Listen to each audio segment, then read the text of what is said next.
How in the crap are we in week 4 and we're still having snapping problems? Can somebody answer that or riddle that to me in the comment section? Oh man, poor Lane Kiffin. Gotta be real with you guys. I don't know if Kiffin ever gonna beat old Nick Saban in Alabama. If he ever had a chance to beat Alabama, it was this year. It's the worst Alabama team Lane Kiffin's ever played, and he still managed to lose by double digits. All in all, though, sorry, I'm watching some of these games in the background. Bama game just wrapped up. Colorado, Oregon game wrapping up. Oh yeah, real quick, let me throw this in at the beginning of the video. We are trying to hit 300,000 subscribers, and we're super close, so just, yeah, consider subscribing if you're not already. Let's get back into it.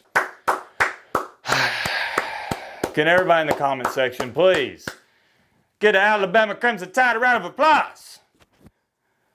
Very happy, very pleased with how my Alabama Crimson Tide play today. Very, very, very happy. I'm going to let you guys know when I'm is displeased a word? I guess you dissatisfied? You get what I'm trying to say. I'm going to let you guys know when Alabama plays bad, but I'm also going to let you know when Alabama plays good. And my expectation, and it has a lot to do with your expectations. Unfortunately, it pains me to say this, as a Bama fan, I have had to lower my expectations just a little bit.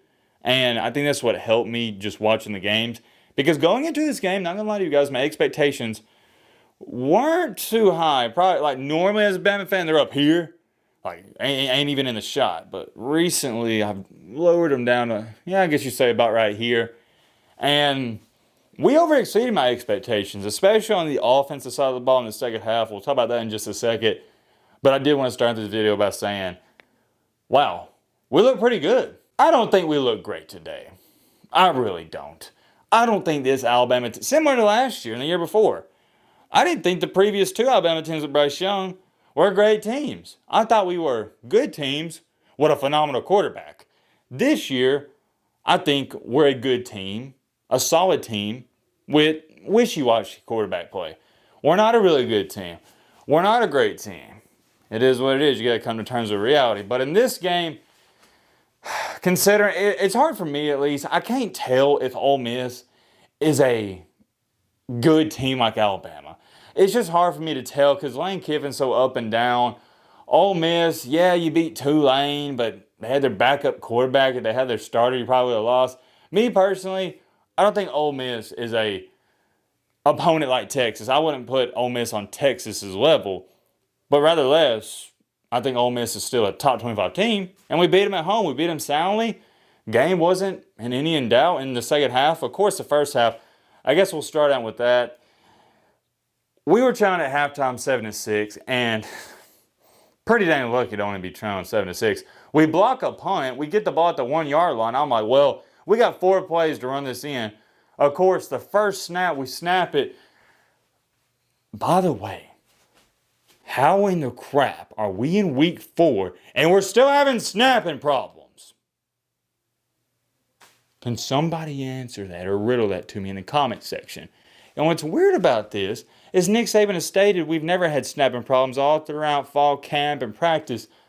So I got a conspiracy theory that this center for Alabama, he's betting on the games or something. No, I'm just playing. But like, seriously, something got to be going on there. Why are we still having snapping problems? I could understand if this was middle school and JV or high school football we're having snapping problems. Dude, we're at the collegiate level. We're at Alabama. We're at an SEC school. How can we not snap the football? Don't even get me started on that. We're still struggling with that. That cost us some points. Then also Jalen Milroe, we're in the red zone. He throws an interception. I told you guys, we talked about it this week.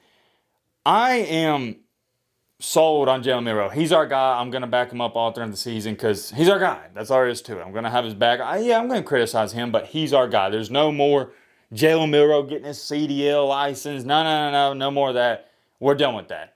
He's our guy. Tyler Buckner, I don't know what he's going to do. He probably needs to go to Subway and apply for a job. And then Ty Simpson, he'll probably transfer to Chattanooga State Water Aquarium Community College by next year. So, Jalen Milroe's our guy. And I've told you guys, with Milroe, with the good, and you're going to get the good, believe me, you're also going to get the bad. You got to accept the fact before you go into a game, if you're an Alabama fan, you have to tell yourself, okay, Jalen Milroe is going to throw at least one interception where it has me questioning if he's ever played football a day in his life, and he may also have 2 interceptions or a fumble. You got to tell yourself that.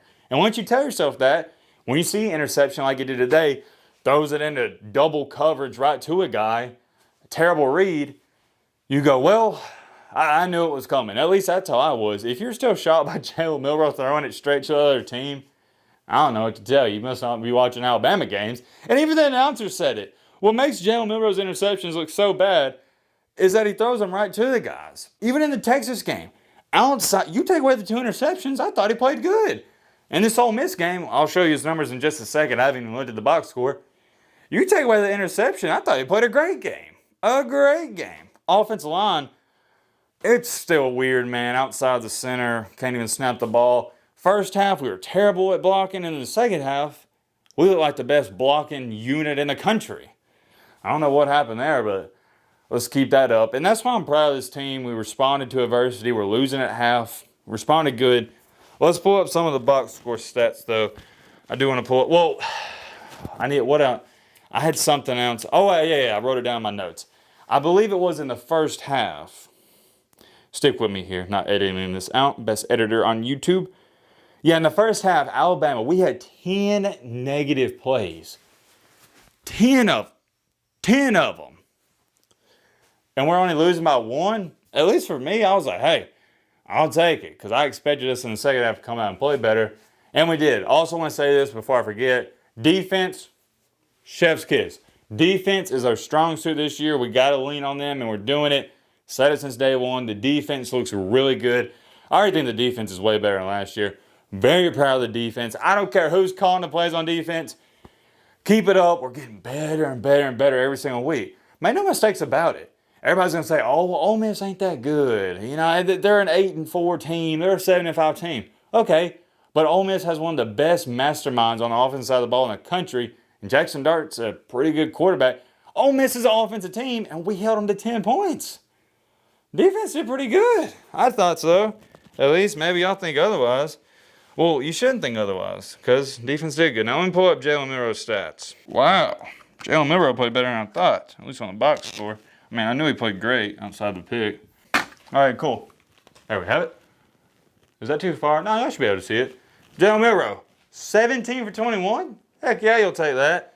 225 through the air? You'll take that as well. 1 touchdown, that's nice. Yes, you see right here. Did have the 1 INT. But you're just going to have to live with that, Alabama fans. With the bad, with the good, with the bad, however you want to say it. That's Jalen Milroe. I'll tell you this much. I'd much rather have Jalen Milroe go back there and put up these numbers than to watch Ty Simpson and Tyler Buckner play. I'm just going to be honest. I can live with the 1 interception per game. I really can, because I think he makes up for it with his legs. Speaking of legs, I mean, rushing yards did he have? I don't think he even ran the ball a lot. Could be wrong on that. I'll just put, oh, my bad. He had 16 carries. Well, a few of those were sacks. Yeah, he had 28 yards, but remember, some of those are sacks. Jace McClellan played pretty good today, 105 yards on the ground. Jackson Dart, 20 for 30. Jackson Dart did have that 1 interception. Probably should have had 2. Our defense just played really good, man. Really solid. Proud of them. He's our guy. Whether you like it or not, I personally like it. I'm in favor of Milroe. There's still some people advocating for Simpson. Don't understand that. He's just not better than Milroe. I don't understand what you see. It was a good win. I'll just leave it at that. It's rather simple. Good win. We looked great in the second half. I think we scored every time we touched the ball in the second half outside the last drive or two where we're just milking the clock. The game was over. Defense played phenomenal. I would hope and like to see us continue this trend. If we could play like this every week, I think we'll win every game throughout the rest of the season. But we all know more than likely you're not. And when I say play like this, I mean in the second half. If we can play like we did in the second half every single week, heck yeah.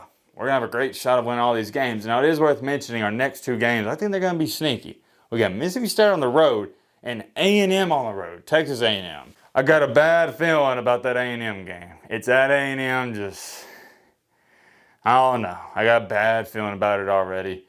I sense Milroe can make a lot of mistakes on that game, considering it's his first true road game starting for Alabama. Remember, Milroe's first couple top 15 starts were against Texas at home, and now this one Ole Miss at home. It's a different ball game when you're on the road, and then they're going to be super loud, and our center's still having snapping problems. I don't want to look too far ahead. All in all, for this game, I can't say too many more things. I think I summed it up the best. So let me know what you think about it down below. But